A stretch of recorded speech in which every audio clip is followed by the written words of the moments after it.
ধরেন আপনি লেখাপড়া করতে করতে করতে করতে অনেক বড় একটা ডিগ্রি পেলেন, ডিগ্রি পেয়ে চাকরি পেলেন না, আপনি বড় সবচেয়ে ভুল করলেন।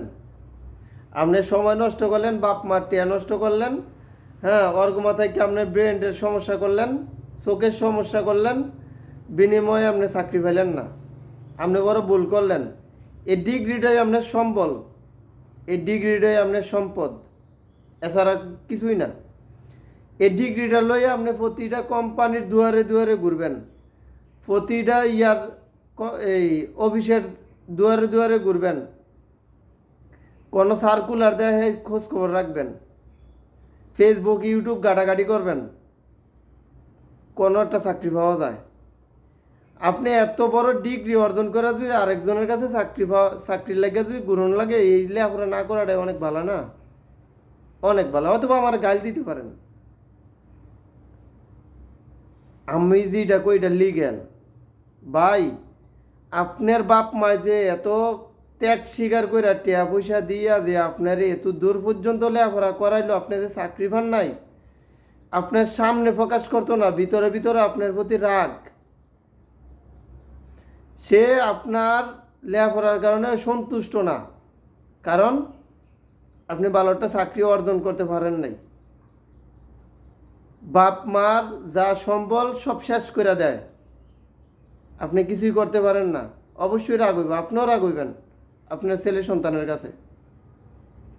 যদি আপনি 8, 9 অথবা এসএসসি পাস পর্যন্ত করার পরে লেখাপড়া বন্ধ রাখি আপনি একটা কাজ শিখেন, 1 বছর 2 বছর সর্বোচ্চ লাগবে, তারপর দিয়ে আপনি কিন্তু একজন প্রতিষ্ঠিত।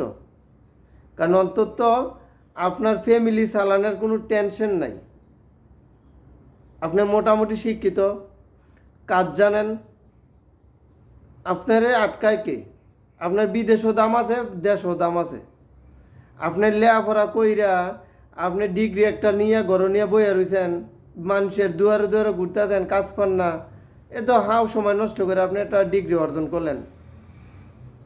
ঠিক আছে, আমার হিসাবে এত লেখাপড়া করে কোনো লাভ নাই ভাই। 8, 9 পর্যন্ত লেখাপড়া করেন, মাথাটার ভিতরে এত চাপ নিয়েন না, অল্প চাপের ভিতরে একটা কাজ শিখেন, কাজ শিক্ষা ভাই আপনি, আর না হয় একটা ব্যবসা ধরেন, ব্যবসা করেন, হ্যাঁ, বাস। যদি কাজ না শিখতে মন চায়, ব্যবসা করেন, সারাদিন দোকানদারি করবেন বা যেই ব্যবসায়ী করেন করবেন, 5 ওয়াক্ত নামাজ পড়বেন, খাইবেন দাইবেন ঘুমাইবেন, বা শান্তি। আর যদি একটা কাজ শিখেন, হ্যাঁ, কাজ শিখলে আপনি কাজের ফাঁকে ফাঁকে নামাজ পড়লেন, খাইলেন, বাস, সবার লোক ভালো ভালো মতো চলাফেরা করলেন, এটাই সবচেয়ে সুন্দর।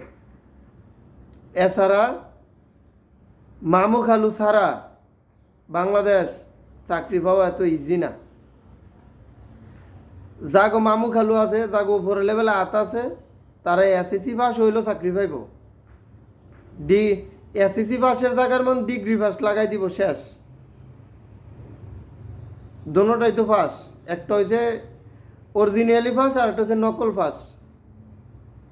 ঠিক আছে, মামু খালু হলে এটা কিন্তু বিষয় না। এত সময় নষ্ট করেন না ভাই। এই যে মানুষগুলা মরতাছে ভাই বিদেশে মাটিতে বয়ে থেকে, এই বিষয় এই জিনিসগুলা যে দেখি নিজের কাছে কতটুক খারাপ লাগে, এটা আসলে বোঝানোর মতো না।